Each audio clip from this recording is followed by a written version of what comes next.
Aujourd'hui donc la fête de saint Benoît de Nursie, figure immense s'il en est une, qui il y a plus de 15 siècles a jeté les bases d'une civilisation complètement nouvelle au cœur d'une Europe à l'époque en plein bouleversement suite aux invasions, aux épidémies et tant d'autres calamités qu'elle avait dû subir. Et nous nous souvenons tout particulièrement aujourd'hui qu'il a été proclamé patron de l'Europe précisément par le pape Paul VI. Et c'est en écho aux paroles de son successeur Benoît XVI que je voudrais aujourd'hui méditer rapidement avec vous sur la pertinence de mettre en lumière la figure de saint Benoît pour notre continent européen. Benoît XVI, grand admirateur de son lointain prédécesseur, a souvent souligné comment saint Benoît, à une époque de chaos et de déclin de l'Empire romain, n'a pas cherché à porter le christianisme dans une dynamique de domination du monde extérieur. Mais Benoît a d'abord porté le christianisme et à la foi chrétienne du point de vue de la transformation du cœur de l'homme que la foi opère. Benoît XVI a rappelé que l'œuvre de saint Benoît ne s'est pas manifestée par de grands gestes politiques ou militaires, disait-il, mais simplement par la fondation et la diffusion des monastères. Ces lieux, très humbles au départ, que Benoît avait organisés sous la forme de douzaines autour ce que nous appellerions un prieur, ces monastères sont devenus des phares de la civilisation chrétienne. Des centres d'abord de prière, où le christianisme a été porté par la liturgie et la prière de ces hommes et de ces femmes. C'est la croix. Des centres d'études qui ont transmis ce qu'il y avait de meilleur de l'intelligence humaine et qui avait été donné à l'Europe jusque-là. C'est les livres. Et puis des lieux de travail de la terre, de travail du monde, que les moines sanctifiaient de leurs prières et par leurs mains. C'est la charrue. Et tout cela porté par un amour du Christ, une charité qui dépassait toute chose. Tout cela porté par la mise en avant du Christ, ne rien préférer au Christ. Paul VI, en déclarant saint Benoît patron de l'Europe, a reconnu tout cela en saint Benoît. Il a reconnu, au-delà du père du monachisme occidental, un architecte spirituel et culturel de notre continent. Et à une époque où notre continent cherche encore son âme qu'il a peut-être malheureusement perdue, en partie, en grande partie, en ce moment où l'Europe est sans doute confrontée à de multiples défis. Il suffit de regarder les actualités, des défis économiques, politiques, sociaux, géographiques, spirituels, identitaires. La figure de saint Benoît nous offre des pistes fondamentales.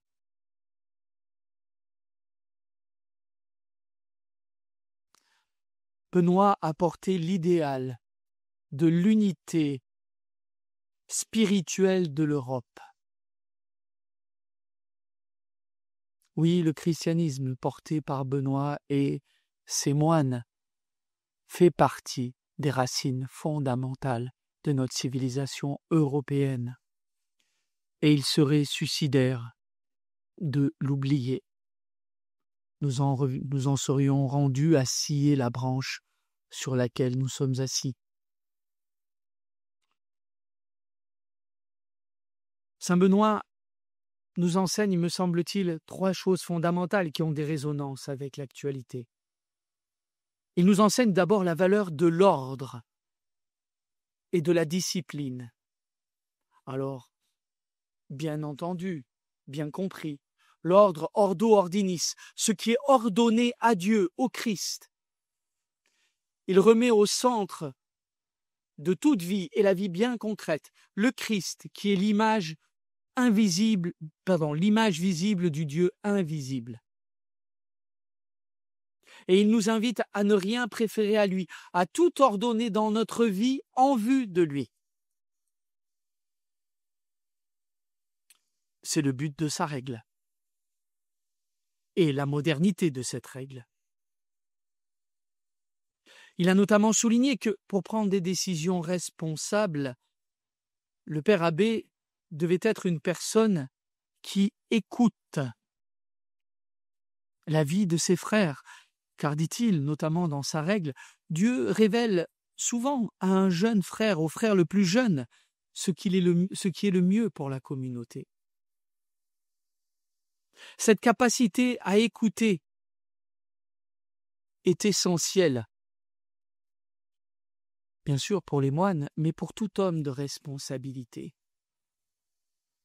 Écouter non pas dans un sens démagogique, pour mettre en place ce qui plaît aux gens, mais écouter les aspirations, les désirs, et mettre en place ce qu'il faut au niveau du bien commun pour que toutes ces aspirations et ces désirs puissent être exaucés et grandir dans la mesure où ils auront été discernés comme étant bons, bien sûr.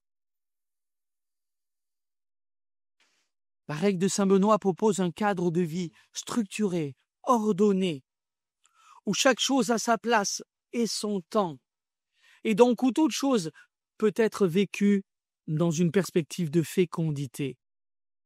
Il ne met pas en place un ordre rigide, oppressant, mais un ordre qui libère, qui permet à chacun de s'épanouir, de grandir en harmonie avec Dieu et avec ses frères. C'est le sens de la vie cénobitique. Que de leçons ici à tirer de la règle de Saint Benoît pour les institutions, pour notre société. Deuxième chose, connaissez sa devise ora et labora, prie et travail. Benoît XVI avait insisté en son temps sur cette alliance indissociable. La prière, et il l'a laissé entendre à de plusieurs reprises, Benoît XVI l'a présentée non pas comme une fuite du monde, mais la source d'où jaillit la force pour agir et transformer la création. Voilà.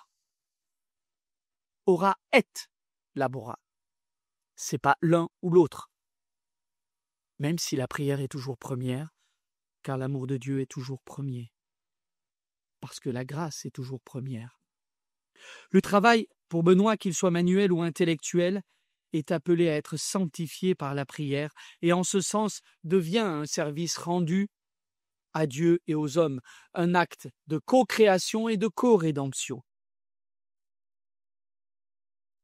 La charrue s'articule, la charrue et le livre doivent être portés fondamentalement par la croix. La culture et l'économie au sens le plus concret du terme doivent être portées par la grâce et ne seront féconds que dans la mesure où elles sont portées par la grâce. Troisième point, peut-être quelque chose qui peut être, de mon point de vue, peut-être le plus important. Saint Benoît parle de la reconstruction à partir des ruines. Paul VI, lors de son allocution prononcée au Monte Cassino, après la destruction de l'abbaye dans les années 40 et sa reconstruction, lorsqu'il a proclamé Benoît a souligné comment la paix accomplit ce prodige de la reconstruction. Et ce n'est peut-être pas sans résonance avec une harmonique théologique des discours de notre pape actuel. Benoît n'a pas désespéré de l'écroulement, de l'effondrement de l'Empire romain, qui était une vraie réalité. Loin de désespérer, il a choisi de bâtir et de construire. Et les monastères sont devenus des lieux où la culture antique a été préservée, transmise, et où de nouvelles formes d'agriculture ont pu jaillir, se développer, et où l'hospitalité a toujours été une règle d'or. Quelle actualité pour notre Europe qui doit faire face à de nouvelles formes de ruines, qu'elles soient morales, sociales, existentielles, économiques ou bien autres. Et saint Benoît nous exhorte à ne pas céder à la désespérance et à la résignation. Paul VI souhaitait que Monte Cassino soit toujours un phare de sainteté et de fraternité, disait-il. Saint Benoît nous invite à être des bâtisseurs d'espérance, non pas hors sol, non pas dans le déni de réalité, mais précisément à partir de leur foi, pour que la grâce transforme le monde. C'est notre mission. C'est une spiritualité de combat, la spiritualité bénédictine. Le combat de la grâce lorsqu'elle s'affronte au monde, à l'esprit du monde plus exactement, qui veut régner sur le monde et lui imposer ses lois et son aliénation. La règle de saint Benoît porte la grâce qui veut au contraire libérer ce qui est prisonnier au cœur du monde, ce qui est prisonnier de l'esprit du monde. Et il y a un combat. Pensez à la médaille de saint Benoît. Alors demandons à saint Benoît dans cette Eucharistie de faire se lever des lieux d'évangélisation, qui nous donne la grâce, nous, à notre petite mesure, de participer à ce renouveau de l'évangélisation. Ayons foi en Dieu, ne préférons rien au Christ, mettons toute notre espérance en lui, soyons-lui unis de tout notre cœur, de toute notre âme et de toute notre force par notre amour, pour en être les diffuseurs et les canaux, des artisans de paix au cœur de notre monde et de notre continent. Amen.